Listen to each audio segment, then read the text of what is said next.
A large portion of the English dictionary comes from French. This was a result of the Norman invasion. The Norman invasion changed the English way of life, so the English needed to have new words to reflect that change.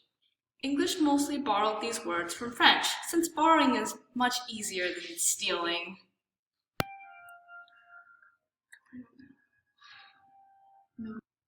The words English borrowed from the French were not chosen randomly. For instance, many of the words the English borrowed from the French were words for high living and fashion, such as mansion, money, and gown. The rulers of England during this time were often Norman French, and as a result, the words for nobility, such as crown and prince, and matters pertaining to the government, such as court and judge, were often French as well.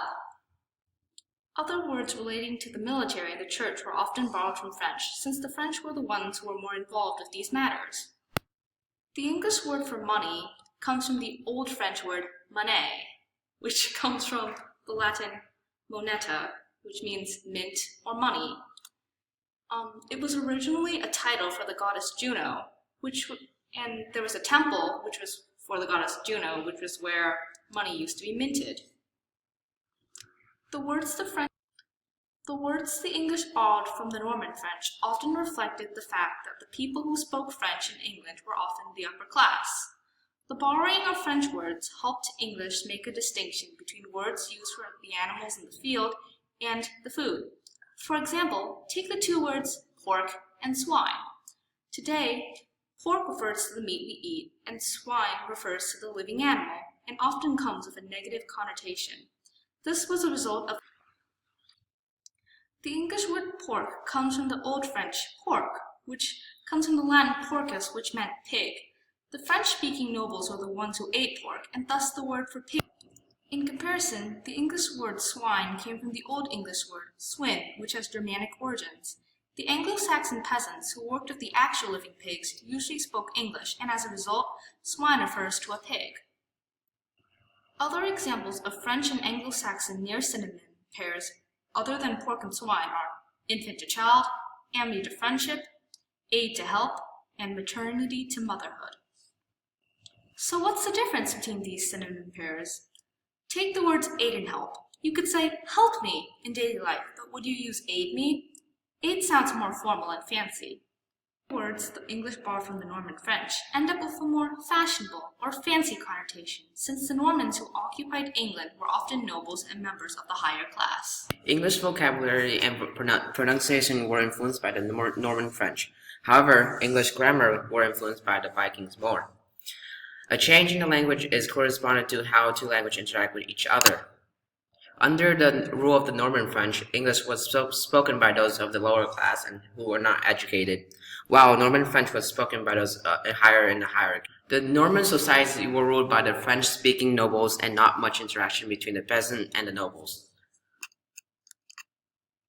Many nobles do learn the English language as a second language, but their interaction with the peasant was still limited, which also limited their influence on the English language. However, it still influenced the vocabulary and the pronunciation. Many words that was adopted from Norman French were used to describe more finer aspect of life. The Viking influence was different from the Norman French because of the different relationship with the English language. The Viking integrated themselves into the English culture and settled down and lived with the population and lived together with the peasants, as opposed to ruling over them like the Norman French did. Because of the origin of the Viking war from a Germanic origin, the Vikings were able to easily integrate themselves into the English community, which helped the language interaction and was able to influence more than just vocabulary in English. It was able to influence English vocabulary, pronunciation, and grammar structure. The Viking influenced their vocabulary and phonetic from all aspects of life, such as changing A to egg. The sound of G were attached to into the word egg, and the sound was carried over into the English language. Similar thing happened to the sound of K and sk. This situation was similar to the Norman French. However, because of closer and more intimate contact between English and Viking, The English borrowed some of the Vikings' grammatical structure. Example of the adopted grammatical structure are pronouns and the verb form. Third person plural pronoun were also of Vikings origin, such as they, them, and their are all from the Viking origin. Norman French, however, only influenced the vocabulary of English, also phonetics.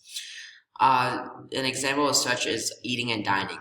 Dining is used to describe a proper meal, a finer meal, while eating is just used to describe ingest food items. Even though French became the language of the aristocracy and held much cultural prestige upon years, Even though French became the language of the aristocracy and held much cultural prestige, for years, English managed to survive against the odds and eventually make a comeback around the 13th century. There are several reasons for why it continued to thrive. One being that English remained as the language of the common folk for centuries. Though there was no standard dialect of English among the people for a very long time, rather than a bunch of different ones for people of various areas to communicate, it was still very well established to the point where several centuries would have been needed to eradicate it. English didn't just survive through the common people at the time. Many members of the group of invading Normans learned the language as well, though they were mainly French-speaking. Many Normans began to intermarry soon after conquering the area and in turn would have to learn some of their partner's language, which was often English. Their children were taught a mix of both English and French from early on, successfully continuing to preserve the language.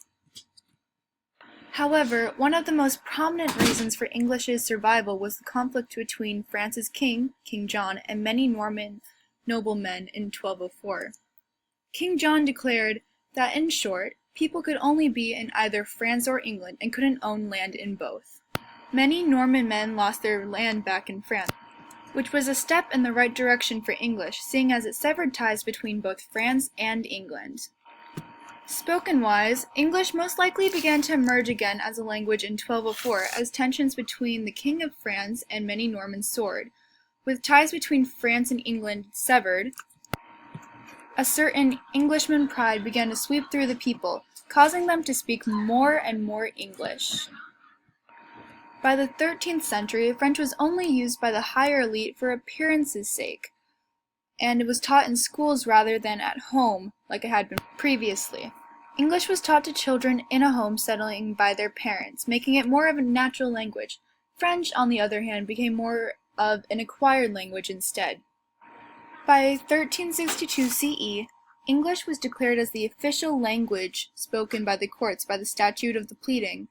This was one of the main things that cemented it as the official language to be used by Englishmen, along with the 100 Years' War, which created a series of conflicts between England and France that didn't end until the 14th century. Many Englishmen became convinced that King John was trying to destroy their language, which in turn made them even more likely to use it, if only to declare their independence from France. This was also the time of the Black Death, a plague responsible for the deaths of thousands of people, which broke out among the people and helped the rise of the peasants, seeing as there was a huge need for cheap labor that only they could fill in a short amount of time. The peasants only spoke variations of English, however, not French, lowering the once prestigious languages class even more. However, there is practically no evidence of English writing until the early 13th century, even though English was most likely spoken near 1204 after the conflicts between England and France. Because of this, we now know for certain that the integration of one language into another is not an instant process. The rise of English was gradual, because it was pitted against the languages French and even Latin. French had been the established language of the aristocracy for a century now, and Latin was currently the major language for education and religious purposes. English was spoken at the time, but it did not show up in writing until the 13th century, after those two languages mentioned before began to die out. As a result of the Norman French invasion, French had a significant influence on English. French helped English come into its own as a language by enlarging the English dictionary and creating more complex and nuanced words. The words that English borrowed from French are not chosen randomly as well. English borrowed words from French that English did not already have, or words that sounded more fashionable. English persevered throughout the Norman invasion, and soon Middle English emerged. Today, many of the French words English borrowed are still in use. These borrowed French words have seeped into our vocabulary to the extent that you wouldn't realize these words were originally French. Now, English is a widely spoken language.